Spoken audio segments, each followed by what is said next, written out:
A new week, new show. This is Final Whistle. Of course, remember this show is brought to you by M-Cheza. My name is Kwanya Joshua, and of course, remember M-Cheza siku hizi wako na daily millionaire jackpot. If you want to know more about M-Cheza, visit mcheza.co.ke, and of course, you never know. Place your bet on that and on the jackpot. 50 bob peke on the 7 games over, and of course, or under. And of course, Jared, this weekend, let's talk about CHAN, the African Championship, because this is a competition ambayo involve players who play domestically. Now, Kenya is supposed to host it in 2018, but there are issues in the organization and of course preparations. What do you think about the preparation so far? The preparation so far, Nick Mwendwa, by the way, he's supposed to go to Accra, Ghana this weekend. And I think he needs to come up with some nice vocabularies to convince these guys, the officials, that we are ready. And the current political climate, it affects any of you our yourself, do you think we are ready? Considering the two stadiums when you're Nasema they are ready, the Kinoro Stadium in Meru and Kasarani Stadium, I think you're on course. So I'll call it, let's say ikifika October, November there, then I can come up with a substance. We have Nyayo Stadium, we have Machakos, that is Kenyatta Stadium in Machakos, we have Kinoro Stadium, this is the governor of Meru, Kiraitu Murungi, inspecting Kinoro Stadium, that is Kasarani. And of course we also have Kisumu and Eldoret. For me, if you ask me, I think we are not ready. Considering the fact that kuna hii historia politics pia inachezwa in the country at the moment, these are also stifling the preparations in a way. So if you ask me, I think Kenya might just lose the hosting. But they're saying, Nick Mwendwa is saying it's not going to affect. They are now on the second phase, which is now getting people in and working day in, a day, usiku, usiku mchana, as in they need to make sure that these stadiums are ready by the time we fika. But look at Nyayo Stadium itself. Nyayo Stadium is used as a Nairobi tallying center during elections. So that means during time elections, Nyayo will be closed for the renovation that's happening. So for me, if you ask me, Kenya, we rushed it. So you think now Morocco will take it because Morocco came in and they were like they're like the emergency plan. It's my wish. It's my wish for us to host it. But not at the end of the day, if you are not ready, what do you do? Okay, do you know in 1996, by the way, we were supposed to host Africa Cup of Nations? Absolutely. Yeah, and because of this lack of preparedness and stuff, it was snatched from us, ikapelekwa South Africa, and Bafana went ahead to win the tournament that year. So if they snatch this thing from us, this is our time, by the way. If we get this opportunity to host and we have our players here, we have the fans here, I think we stand a huge chance of winning this thing for the first time. So I see them making preparations, and let's say come November, we give them time. Come November, that's when we can say if we are ready or not. All right, for me, I will say that in any case we host CHAN 2018, that is next year, March. My plea is just to the football fans, waende steady, because it is very embarrassing because such a big tournament, then you don't see fans in the stadium. Like a couple of months ago, we host IWF Under 18 Championship, and of course you saw vile watu walienda Kasarani National Stadium. Because Uhuru said what? It was free. So do you think even CHAN should be free? I don't see it being free. This is another competition of another magnitude. So Jared is saying that sisi wa Kenya tunapenda vitu za bure. All right, tuachane na CHAN, we give the organizers and the people conducting the preparations to do their work. And of course, this week in the Kenya Premier League, the champions Tusker Umoja wa Mataifa wana mvinyo. They're playing Gor Mahia this weekend. And this is one of the toughest games in Kenyan Premier League. I don't know, what's your take on this one? My take on this one, now Kogalo, they're leading the table. Yes. They have one game at hand.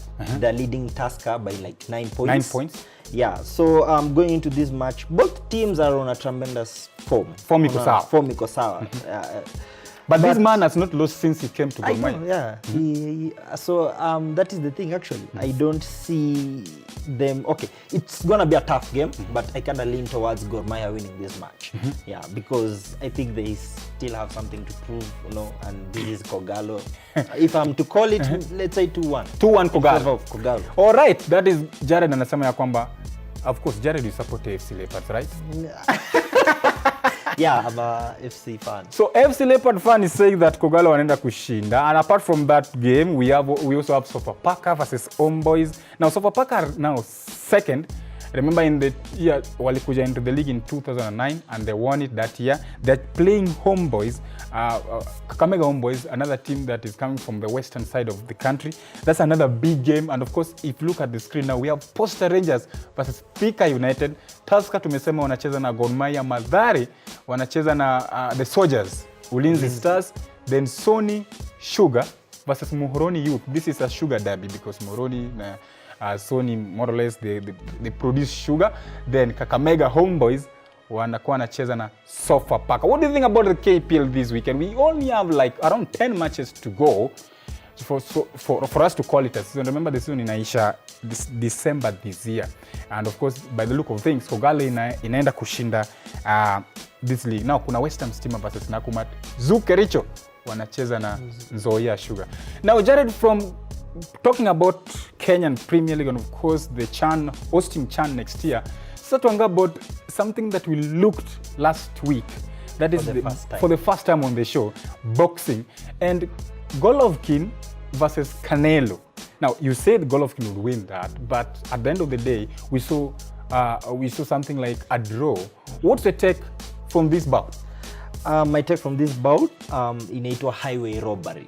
That's what I can call it.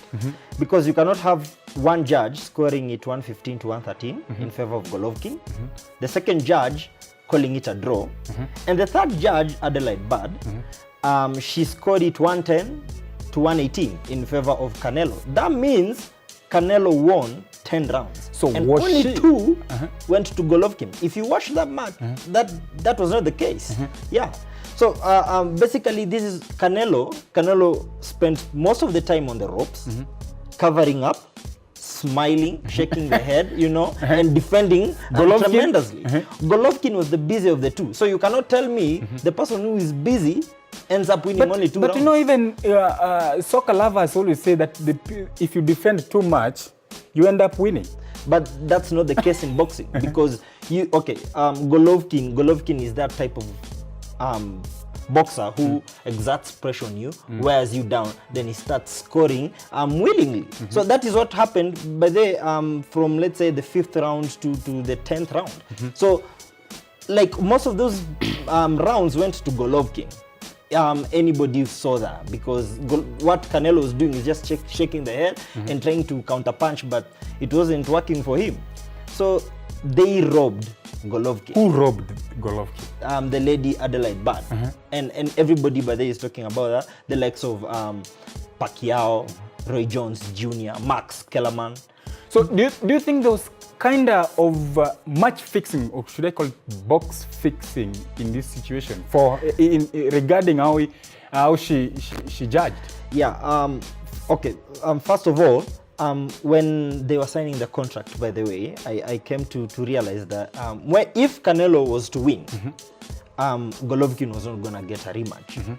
And if Golovkin won, Canelo was supposed to get a rematch. So I think these guys they're in it for the money, so they wanted to make sure these guys meet again. So with the draw, we will have a rematch. There's a guarantee you'll have a rematch. So, and that translates to more money. Now, if you look at this bout, now since you were a little bit interested in boxing and you followed Canelo versus Golovkin, if you are according to your own assumptions, Golovkin alishinda rounds ngapi na huyu mwingine akashinda rounds ngapi? If I'm to call it, 6 went for, no, not 6, around 8 went for Golovkin and around 4 for Canelo. Now, Jared, from boxing, let's now come back to one of the things that we love, football. Carabao Cup, formerly known as EFL Cup. Arsenal walicheza na Doncaster United. Doncaster wakapiga mtu 1-0. Doncaster of all the teams, Arsenal wanashinda 1-0. What's wrong with Arsenal? While Chelsea were beating somebody 5-1. At the end of the day, was it a win? It was, yes, but if you look at Manchester United, if it can be posted now. No. Look, Arsenal 1-0. Doncaster. No. Was it a win? It was, I agree with you. Did we struggle? Against Doncaster, of course, we struggled. Where? What happened if you could not score? If you could not score another goal, what's wrong? What was the possession? No, initially we were used to Arsenal games kama hizo wanafunga mtu 4 goals to nil, 3 goals to nil. Exactly. But did you see the lineup that we put out there? So it was a second tier Arsenal lineup. Yeah, second tier Arsenal lineup. Yeah, the only people who are regulars and you unaweza sema in that team ilikuwa Sanchez na Giroud.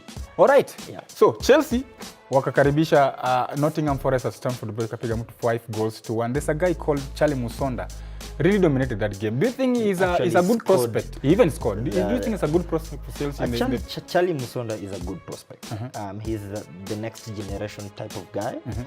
He brings new ideas to the football pitch and stuff. And I am glad they gave him that time to shine and show people what he has. There's another guy also, Kennedy, yeah. Yeah. When you guys went to China, apparently I hear people they critiqued him. They say he's social not media. Fit. Yeah, he's not fit to wear the Chelsea jersey, blah blah blah. But at the end of the day, he actually scored, and he was really good coming from the back. So I think it was good for Conte to give these guys an opportunity to showcase their talent and skills. Now Manchester United pia wakapiga Burton 4 goals to 1. There's this thing with 4 goals na Manchester United. Where did this come from? I think with Mourinho, I think he's the guy who's trying to instill this into his guys. I don't want to see anything less than 4 goals. So these guys will keep coming at you. They will pressurize your defense, and the more they pressurize you guys, you become vulnerable. And once you're vulnerable, the goals start trickling in. So I think Mourinho he tells the guys, just keep going, enjoy yourselves, score a lot of goals, and feel comfortable. So it's like they're the team to beat this season then? They're the team to beat this season, but don't count out Man City. Not Arsenal, anyway. Now, enough of Manchester United. Let's now go to Leicester City, wakapiga Liverpool 2 goals to nil. Chamberlain is yet to win as a Liverpool player. The guy, I told you guys last time, when he made his debut for Arsenal, we were beaten 8-2 by Manchester United. He went to Liverpool, they were beaten 5 goals to nil. They drew 2-2 with Swansea. Was it Swansea? Yes. Yeah. Now, they've been beaten 2 goals to nil by Leicester. So he's the bad omen in the whole team, because before he was there, these guys were winning. They actually beat Arsenal 4 goals to nil. So Kwani, how do you describe it? So unajaribu kusema amepeleka bad omen. Exactly, amepeleka huko bad omen. And of course in the league again this weekend wanacheza now Leicester. So Liverpool inakaa bado watakuwa na shida wakienda King Power Stadium. Now Jared, we looked at the results that zile zilifanyika. Chelsea wakapiga mtu, Arsenal wakapiga mtu, Spurs wakapiga mtu. Now we have the 4th round draw that also happened after that. Tunaona West Ham wanacheza na Tottenham Hotspur at Wembley Stadium. Sijui wakicheza na West Ham, this is another London derby. How do you see this game panning out? I'm not so sure. Tottenham wame get over your jinx, the Wembley jinx yao. So if that is to continue, I see them struggling in this match. West Ham is not also ile mid-table team and you just brush away. So they're quite an opposition. So if they're not careful, they might just draw this game or worse, lose it. Both teams wameanza ligi vibaya. Yeah. On a wrong foot. Spurs walikuwa wame lose Wembley so a lot of wame lose so many points at Wembley this season so far. Yeah. Then kuna Swansea City na Manchester United. Sijui kama Manchester United watapiga mtu again 4 goals to nil wakienda Liberty Stadium. If they field the same players that walifield against Burton, kina Lukaku, kina Rashford, Lingard, Martial, that's a dynamic duo huko Bella, dynamic trio actually. So I see them just coming out with a win, but I don't think they will come out beat these guys 4 goals to nil if they field the same players they did in the 3rd round. Chelsea so far washacheza na Everton at Stamford Bridge, and they're meeting in the 4th round at Stamford Bridge again. Everton wakikuja home ama wakienda away at Stamford Bridge, they're going to surprise Chelsea because Everton wameanza ligi vibaya, wamepigwa na Spurs, wamepigwa na Chelsea, wamepigwa na Manchester United. Exactly. Walitoka sare na Manchester City. Chelsea. They're on a losing streak. So against Chelsea also, I see it continuing. I don't see them, as in I don't see. They lack the morale. They have the players. But they bought a lot of players. Maybe they still need time to yeah, gel. so as in hata pia unaangalia tu body language, they don't have the morale. They're making a lot of mistakes, no miss passes and all. So I don't see them, being much of a challenge to Chelsea. Arsenal wanacheza na Norwich City.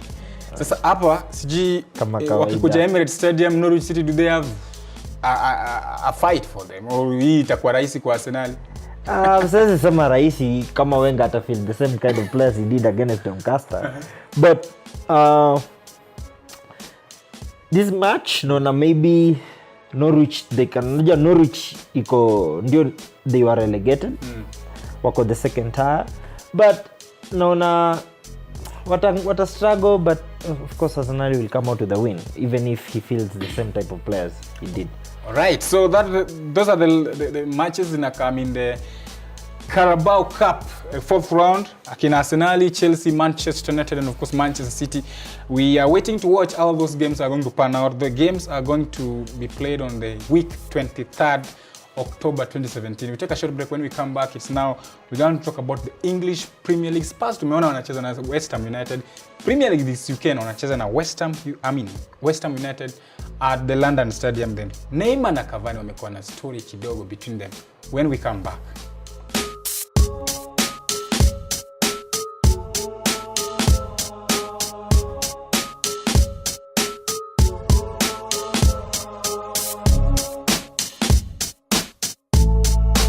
Welcome back to Final Whistle. Remember Final Whistle inakukujia kwa hisani ya M-Cheza. M-Cheza, pesa zako, ushindi wako. M-Cheza pia siku hizi wako na daily millionaire jackpot. Yani kila siku kuna nafasi safi sana ya kushinda donge nono kupitia mcheza.co.ke. Visit that website na uende ukawa mshindi over ama under, and unaweza kuwa unashinda donge nono. Now Jared, before we took that break, we talking about the Carabao Cup. Now let's now shift to the Premier League.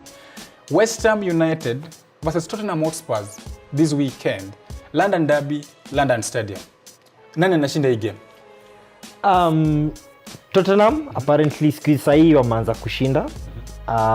They've won, let's say two of the last matches, right? Yes. Yeah, so and then West Ham, Slaven Bilic na team yake, they have been struggling.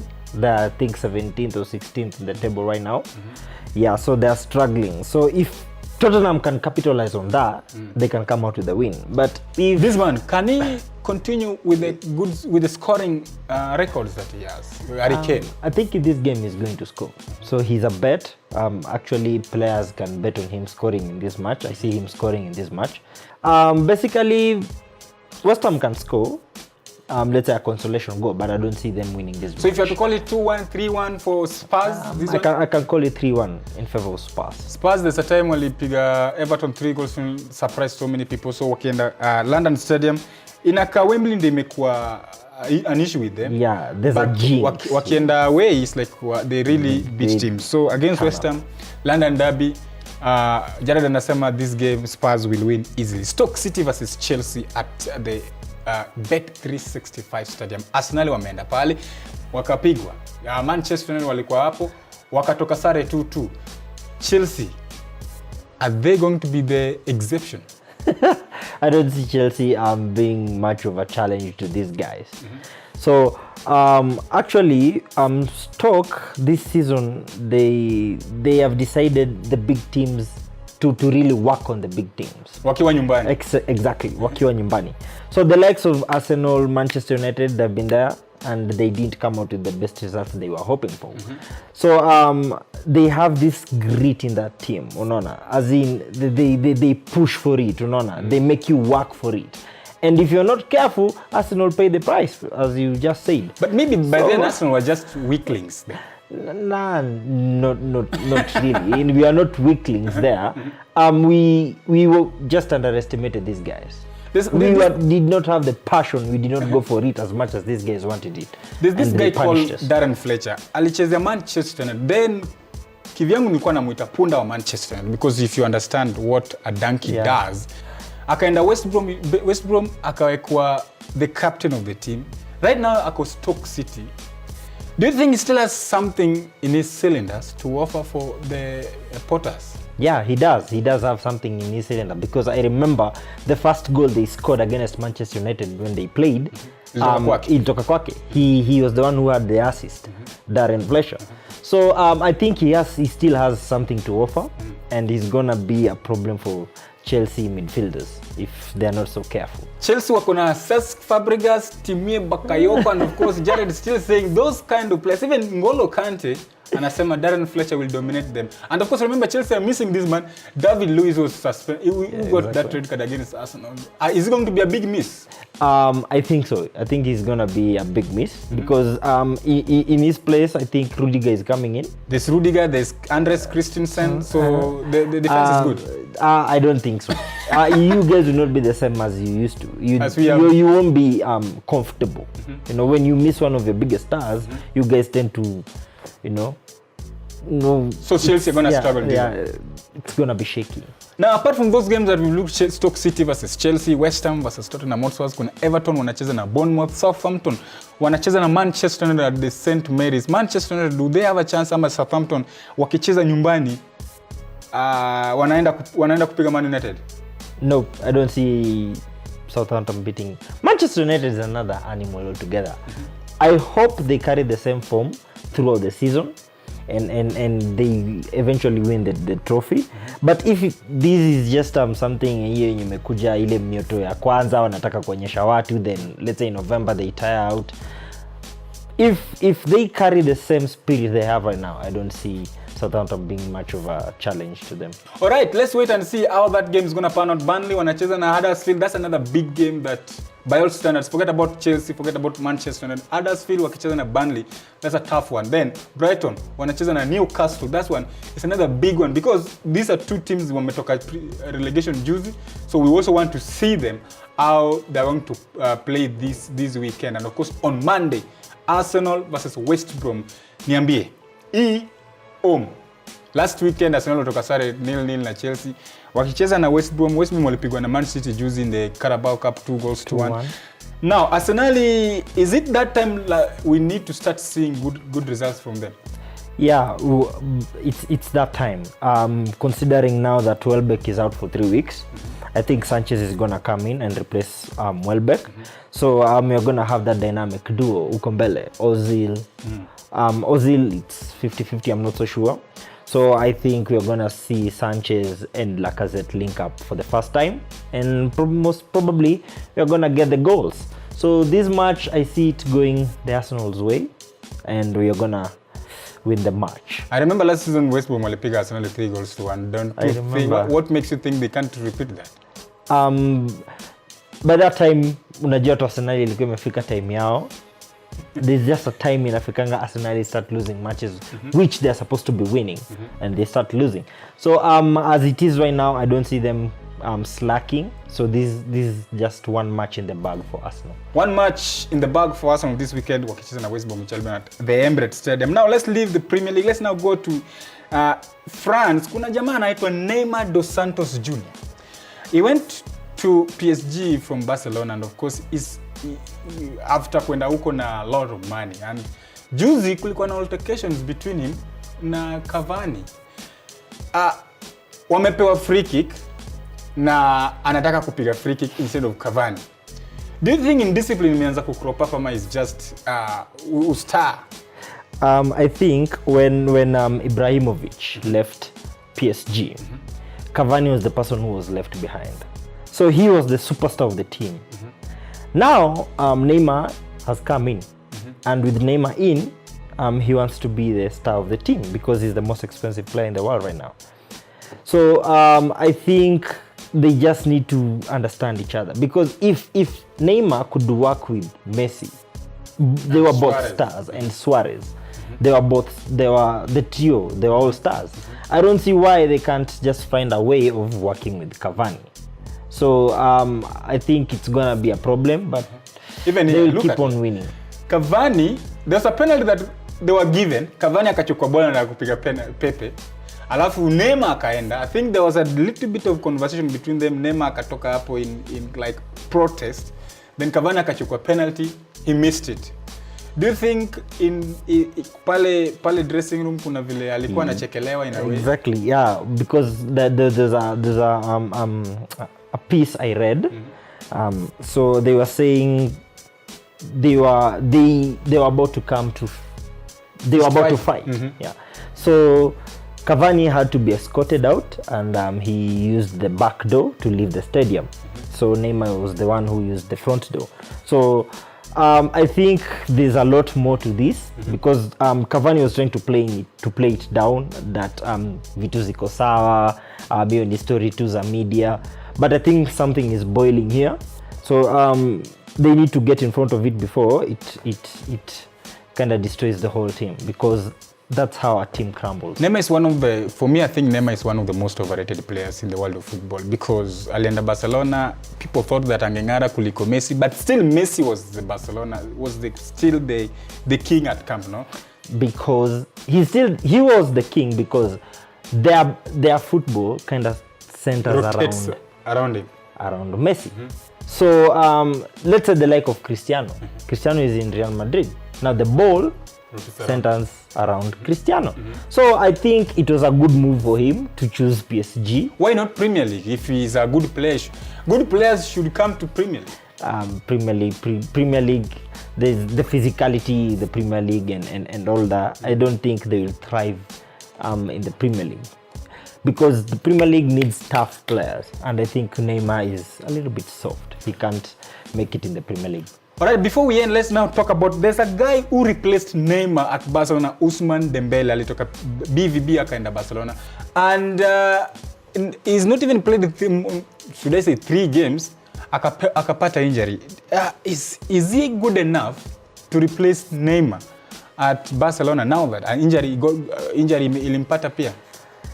For me, the first 3 matches which you've said, I followed him closely. So the guy from Borussia, he comes to Barcelona, and he gives Messi, was it Messi, or I think it was Messi, an assist. So I think he stands a chance. Let's give him a chance to prove himself. The injury, I know, is a setback, but I think he's capable of filling Neymar's shoe, but of course the shoes are bigger than him, but I think he will deliver. Alright, from here we just have to wish him all the best, quick recovery. Ousmane Dembele is one of the most talented footballers in our time. Now Jared, before tumalizie show, maneno ya mwisho ni gani? Okay, for me I think Nick Mwendwa akienda Accra. As I said, anafaa tu akuja hapo na good vocabularies. We want to host that thing. We are very ready. Exactly. We missed it in 1996, the African Cup of Nations, and we don't want to miss this thing, because it's a one in a lifetime type of thing. Exactly, because there are other countries which are willing to host it. So he's supposed to convince these guys to give us the opportunity, because me myself, I want to go and be able to watch the Harambee Stars. Exactly, Harambee Stars, and maybe actually win the trophy. So they should give us the chance. Alright, we have to wait and see what will happen. CHAN is slated to start, to be held in March next year, that is 2018. Kenya, we're still getting ready to see how things will look like. That is Nyayo National Stadium, Kasarani, Kinoru Stadium, Machakos Stadium, that is Kenyatta in Machakos Town. We have to wait and see. Remember, this show imekuja kwa hisani ya Mcheza. Visit mcheza.co.ke, place your bet on the daily millionaire jackpot, 2 million shillings kila siku.